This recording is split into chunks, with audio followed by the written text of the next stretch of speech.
क्या आप जानते हैं कि अंग्रेजों भारत छोड़ो का नारा देने वाला शख्स एक मुसलमान था। मुंबई में पैदा होने वाले यूसुफ मेहर अली ने ही 1942 में सबसे पहले इस नारे का प्रयोग किया। साइमन गो बैक का नारा भी यूसुफ मेहर अली ने दिया था। मुसलमानों ने भारत की आजादी में बड़ी ही क्रांतिकारी भूमिका निभाई। असहयोग आंदोलन की शुरुआत मुसलमानों ने ही की थी। 1920 में खिलाफत आंदोलन के दौरान मोहम्मद अली जौहर और मौलाना अबुल कलाम आजाद ने सबसे पहले अंग्रेजी प्रोडक्ट का बहिष्कार करने की रणनीति बनाई, जिसके बाद ये आंदोलन पूरे देश में फैल गया। असहयोग आंदोलन में मुसलमानों ने बढ़ चढ़ कर हिस्सा लिया। भारत के सबसे बड़े शुगर व्यापारी हाजी सबू सिद्दीक ने अपनी शुगर फैक्ट्री पूरी तरह से बंद कर दी। ये फैक्ट्री इतनी बड़ी थी कि इसके जरिए बनाई गई शुगर पूरे इंग्लैंड में इस्तेमाल की जाती थी। बहुत कम लोग जानते हैं कि बाटा कंपनी भी मुसलमानों की थी, जिसे असहयोग आंदोलन के दौरान एक अंग्रेज ने खरीद लिया था। आपको ये जानकर शायद हैरानी हो कि भगत सिंह का केस लड़ने वाला शख्स भी एक मुसलमान था। बैरिस्टर आसिफ अली ने भगत सिंह का केस तब लड़ा जब कोई भी भगत सिंह का साथ देने को तैयार नहीं था। इंकलाब जिंदाबाद का नारा देने वाले हजरत मोहानी भी एक मुसलमान थे। उन्होंने ही भारत की आजादी की रूपरेखा तैयार की थी। इतिहासकारों के मुताबिक 1857 में होने वाले विद्रोह में 50,000 उलमाओं को फांसी दी गई और लाखों मुसलमान सरेआम कत्ल कर दिए गए।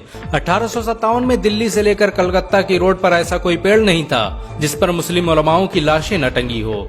मुसलमानों ने ही भारत की आजादी के लिए पहली जंग लड़ी। मैसूर के सुल्तान हैदर अली और उसके बेटी टीपू भारत की आजादी के लिए शहीद होने वाले पहले शासक थे। मशहूर क्रांतिकारी अशफाकुल्लाह खान सबसे कम उम्र में फांसी पाने वाले भारत के पहले व्यक्ति थे। बहुत कम लोग जानते हैं कि जय हिंद का नारा एक मुसलमान आबिद हसन सफानी ने दिया था। ये नारा आज भी भारतीय सेना और शासकीय प्रणाली में सम्मान स्वरूप इस्तेमाल किया जाता है। तिरंगे का निर्माण करने वाली सुरैया तैयब जी भी एक मुसलमान थी। उन्होंने ही भारत के राष्ट्रीय ध्वज को वर्तमान रूप दिया था। कानपुर में पैदा होने वाले अजीमुल्लाह खान ने ही मादरे वतन भारत की जय का नारा दिया था, जिसमें बाद में कुछ सांप्रदायिक लोगों ने माता शब्द को जोड़ दिया। आपको ये जानकर शायद हैरानी हो कि भारत का पहला राष्ट्रीय गीत अजीमुल्लाह खान ने ही लिखा था। बहुत कम लोग जानते हैं कि मौलाना कासिम नानोतवी ने दारुल उलूम देवबंद की स्थापना अंग्रेजों को भारत से निकालने के लिए की थी। इस मदरसे का मकसद देश में ऐसे नौजवानों को पैदा करना था जो भारत की आजादी में योगदान दे सकें। रेशमी रुमाल आंदोलन की शुरुआत करने वाले मौलाना महमूदुल हसन और मौलाना उबैदुल्ला सिंधी दारुल उलूम देवबंद के ही छात्र थे। मौलाना उबैदुल्ला सिंधी ने सुभाष चंद्र बोस के साथ मिलकर भारत की पहली अस्थायी सरकार की स्थापना की थी और वह भारत के पहले गृह मंत्री भी थे। आपको ये जानकर शायद हैरानी हो कि मौलाना महमूदुल हसन ने ही 1920 में गांधी को महात्मा का लक़ब दिया था। उनका ये नाम इतना मशहूर हुआ कि पूरी दुनिया में गांधी महात्मा गांधी के नाम से जाने जाने लगे।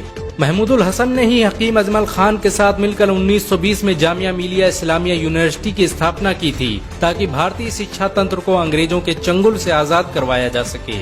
आपको ये जानकर शायद हैरानी हो कि काला पानी जैसी दर्दनाक सजाओं को पाने वाले 90% से अधिक लोग मुसलमान थे। अंडमान निकोबार में आज भी सबसे ज्यादा कब्रें मुसलमानों की हैं।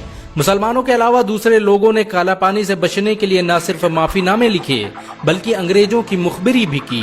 मुसलमानों ने ही अंग्रेजों के खिलाफ सबसे पहले हथियार उठाए। 1772 में शाह अब्दुल अजीज ने अंग्रेजों के खिलाफ फतवा देते हुए ऐलान किया कि अंग्रेजों की गुलामी हराम है और हर मुसलमान पर फर्ज है कि वो अपने मुल्क और देश की आजादी के लिए खुद को कुर्बान कर दे।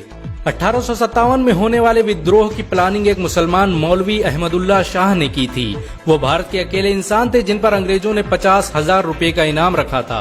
ये रकम इतनी बड़ी थी कि राजा जगन्नाथ ने पैसों की लालच में आकर अहमदुल्ला शाह की मुखबिरी कर दी और अंग्रेजों ने उन्हें शहीद कर दिया। बहुत कम लोग जानते हैं कि 1857 में शहीद होने वाले 90% लोग मुसलमान थे। जालियांवाला बाग में जनरल डायर की गोलियों का निशाना बनने वाले अधिकतर लोग भी मुसलमान थे। भारत की आजादी का नेतृत्व करने वाले संगठन इंडियन नेशनल कांग्रेस के 9 से अधिक प्रेसिडेंट मुसलमान रहे। गांधी जी ने अफ्रीका में जहां वकालत की पढ़ाई की, वो कॉलेज भी एक भारतीय मुसलमान का था और वह जब भारत में आए तो उन्होंने आजादी के लिए अली ब्रदर्स के साथ काम करना शुरू किया, जो कि मुसलमान थे। बहुत कम लोग जानते हैं कि 1921 में केरल के मुसलमानों द्वारा अंग्रेजों के खिलाफ लड़ी गई जंग में 3000 से अधिक मुसलमान शहीद हुए थे और 50,000 मुसलमानों के जेल में कैद कर दिया गया था।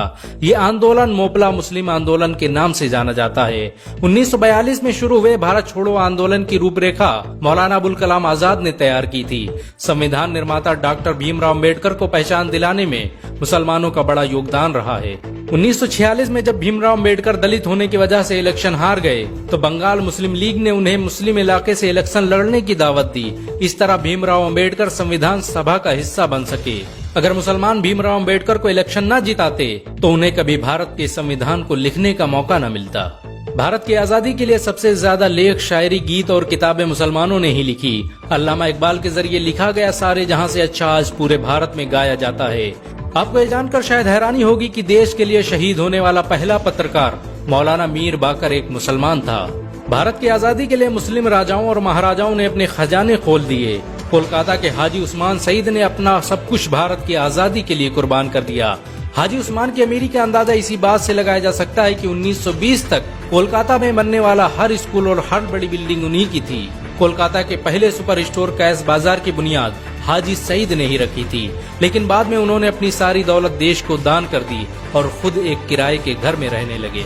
अमीर हमजा और अब्दुल हबीब यूसुफ मरफानी जैसे मुसलमानों ने अपनी अरबों रुपये की संपत्ति देश की आजादी के लिए कुर्बान कर दी। सुभाष चंद्र बोस द्वारा अफगानिस्तान में स्थापित की गई सरकार में 9 में से 5 मंत्री मुसलमान थे। भारत की आजादी के लिए देश भर में मौजूद मस्जिदों को किलों की तरह इस्तेमाल किया गया। इन मस्जिदों में सुबह शाम हर वक्त भारत की आजादी के लिए ऐलान हुआ करते थे। आजादी के वक्त कोई मस्जिद ऐसी नहीं थी जिसकी दीवारों पर मुसलमानों का खून न लगा हो। इन सब के अलावा ऐसे करोड़ों मुसलमान हैं जिन्होंने भारत की आजादी और उसकी अस्मिता के लिए अपना सब कुछ कुर्बान कर दिया। सच तो ये है कि भारत की आजादी मुसलमानों के बगैर मुमकिन न थी। भारत आज भी आजादी के लिए मुसलमानों का एहसानमंद है। अगर एक मुसलमान होने के नाते आपको गर्व महसूस हुआ हो तो इस वीडियो को लाइक और शेयर जरूर करें।